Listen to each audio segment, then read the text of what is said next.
আসসালামু আলাইকুম বন্ধুরা, সবাইকে স্বাগতম ইএচ একাডেমিতে।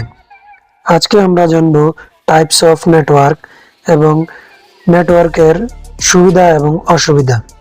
তো চলুন ভিডিওটি শুরু করা যাক। সবার প্রথমে টাইপস অফ নেটওয়ার্ক কি, কেন টাইপস অফ নেটওয়ার্ক জানা দরকার সেটা জেনে নেই। টাইপস অফ নেটওয়ার্ক হচ্ছে একটি নেটওয়ার্কের অনেক ধরনের টাইপস হয়ে থাকে, যেখানে অনেক ধরনের রেঞ্জ বা অনেক ধরনের ক্যাপাসিটি হয়ে থাকে। যদি আমরা সে ব্যাপারে ভালোভাবে না জানি, তাহলে একটি ইন্টারনেটে আমরা ভালোভাবে সার্ফিং কিংবা একটি ইন্টারনেটে ভালোভাবে সার্ভিস নিতে পারবো না তার থেকে। এবং একজন হ্যাকারের জন্য অত্যন্ত গুরুত্বপূর্ণ যে নেটওয়ার্ক রেঞ্জ সম্পর্কে ভালোভাবে জানা বা নেটওয়ার্ক টাইপ সম্পর্কে ভালোভাবে জানা। তো এখানে আমরা মূলত 4 ধরনের টাইপ সম্পর্কে আজকে জানবো, যেটা অত্যন্ত গুরুত্বপূর্ণ এবং সাধারণত এই 4 ধরনের টাইপসই ব্যবহার হয়। তো এখানে আছে প্যান, ল্যান, ম্যান, ভ্যান। তো সবার প্রথমে জেনে নেই প্যান সম্পর্কে। Pan pan stands for personal area network. যেখানে এই জিনিসটি আছে, মনে করেন এই ডিভাইসটি আপনার একটি ঘরের ডিভাইস, মানে আপনি নিজস্ব ইউজের জন্য একটি ডিভাইসের সাথে অনেকগুলো ডিভাইস কানেক্ট করে রেখেছেন। যেমন আপনার একটি স্পিকার এবং ব্লুটুথ, স্মার্টফোন, ল্যাপটপ এবং ওয়াইফাই। এই সমস্ত ডিভাইস আপনি আপনার পার্সোনাল ইউজের জন্য আপনি একটি কানেক্ট করে রেখেছেন একসাথে। সেজন্য এটিকে পার্সোনাল এরিয়া নেটওয়ার্ক বা হোম নেটওয়ার্ক বলা হয়। আর এটির মূলত রেঞ্জ হয়ে থাকে 0 থেকে 10 মিটার পর্যন্ত, মানে 0 থেকে 10 মিটার পর্যন্ত এটির রেঞ্জ হয়ে থাকে। এর বাইরে যদি যান তাহলে এটি ডিসকানেক্ট হয়ে যাবে এবং আপনার নেটওয়ার্কটি আর কোন রকমের রেঞ্জ পাবেন না আপনারা, এবং কানেক্টও করতে পারবেন না। সেজন্য এটির নাম হোম নেটওয়ার্ক কিংবা পার্সোনাল নেটওয়ার্ক বলা হয়। তারপরে আছে LAN. LAN stands for local area network. যেখানে আপনারা দেখতে পাচ্ছেন অনেকগুলো ডিভাইস কানেক্টেড আছে একটি নেটওয়ার্কের সাথে। এই নেটওয়ার্কটি সাধারণত ব্যবহার হয় অফিস কিংবা বিল্ডিং এ। মানে মনে করেন আপনার একটি অফিস আছে, যেখানে আপনার 10-15 জন এমপ্লয় আছে যারা একসাথে কাজ করছে এবং তাদের কোনো একে অপরের সাথে কোনো কানেকশন নেই বা কোনো নেটওয়ার্কে এরা যুক্ত নেই। তাহলে তারা প্রত্যেকটা ফাইল কিংবা প্রত্যেকটা ফোল্ডার ট্রান্সফার করার জন্য ইন্ডিভিজুয়ালি প্রত্যেকের কাছে যেতে হয়। সেটা অনেক টাইম টেকিং কাজ হয়ে যায়।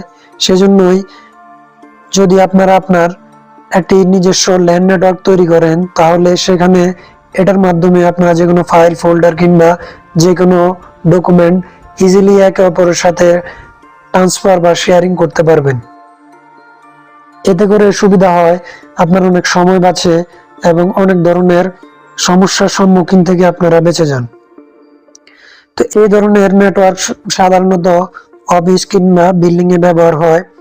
আর এটির রেঞ্জ সাধারণত 10 মিটার থেকে 150 মিটার পর্যন্ত হয়ে থাকে।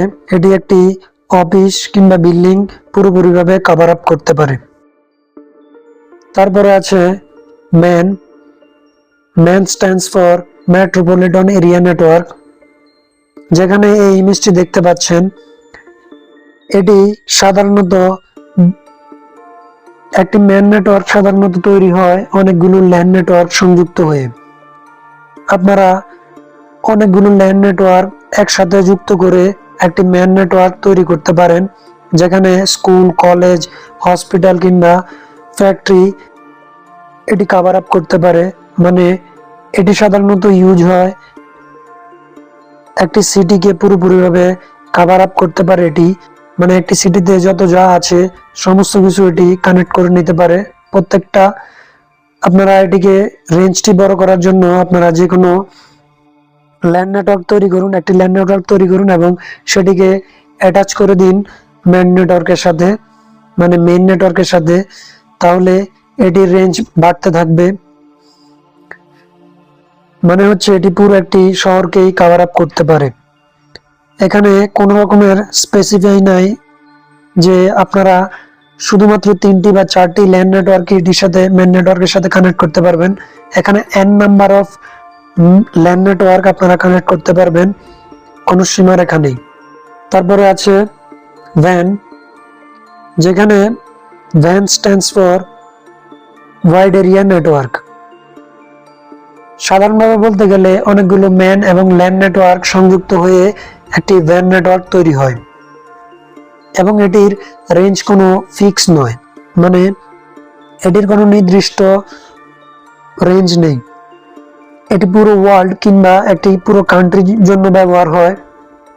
পৃথিবীর যে কোনো কানেকশনের যে কারোর সাথে এটি কানেক্ট হতে পারে।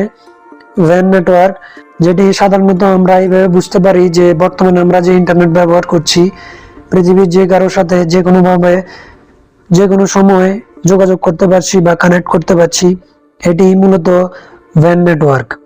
এটি এই WAN নেটওয়ার্কের সাহায্যেই হয়ে থাকে। তো চলুন এখন জেনে নেই এটির একটি সামারি। সবার প্রথমে দেখতে পাচ্ছেন একটি প্যান নেটওয়ার্ক, যেটি অত্যন্ত ছোট, যেটি পার্সোনাল এরিয়া নেটওয়ার্ক হয়ে থাকে, যেটা রেঞ্জ হয়ে থাকে 0 to 10 মিটার, মানে 0 থেকে 10 মিটার পর্যন্ত এটি রেঞ্জ হয়ে থাকে। এর বাইরে এটি গেলে আপনার নেটওয়ার্কটি নষ্ট হয়ে যাবে। তারপরে আছে ল্যান, যেটি রেঞ্জ হচ্ছে 10 মিটার থেকে 150 মিটার পর্যন্ত, আর এটি প্যানের চেয়েও একটু বড়।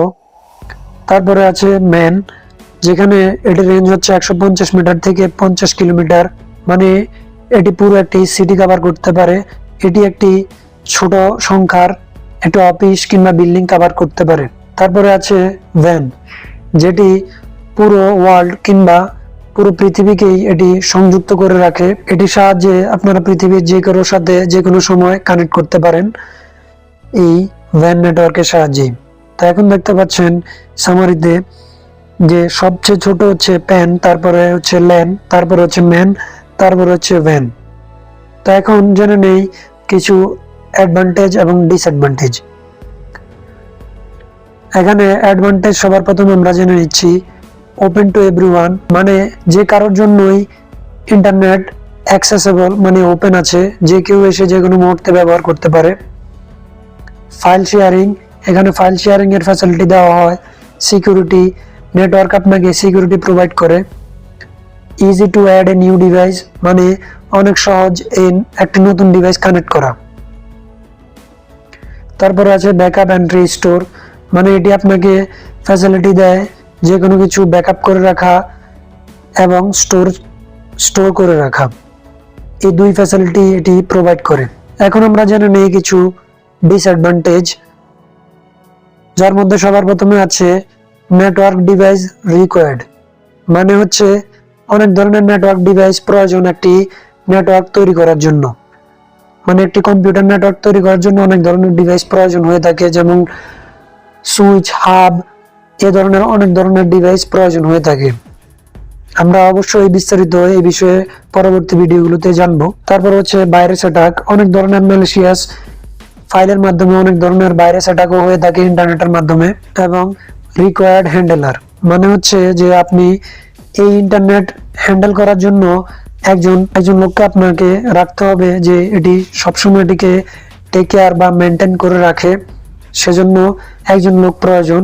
আর সেটার জন্য আপনাদেরকে আলাদা একটি কস্টিংও দিতে হবে, সেজন্য এটি একটি disadvantage. High speed of internet, মানে হচ্ছে আপনার অত্যন্ত দরকার এবং প্রয়োজন যে একটি কম্পিউটার নেটওয়ার্কে হাই স্পিড থাকা, এবং এই হাই স্পিড থাকার কারণেও আপনাকে অনেক কস্টিং পে করতে হবে, অনেক টাকা খরচ করতে হবে, সেজন্য এটিকে একটি ডিসঅ্যাডভান্টেজ হিসেবে গণ্য করা হয়। তার চেয়ে সবচেয়ে বড় হচ্ছে সার্ভার, মানে আপনার একটি কম্পিউটার সার্ভার, মানে একটি কম্পিউটার নেটওয়ার্ক তৈরি করার জন্য আপনার একটি সার্ভার প্রয়োজন হবে, আর সেটি থাকা অবশ্যই প্রয়োজন। আর একটি সার্ভারের কস্টিং অনেক হয়ে থাকে। তো আজ এই পর্যন্তই। সবাই সুস্থ থাকবেন, ভালো থাকবেন এবং পাশে থাকবেন EH একাডেমির।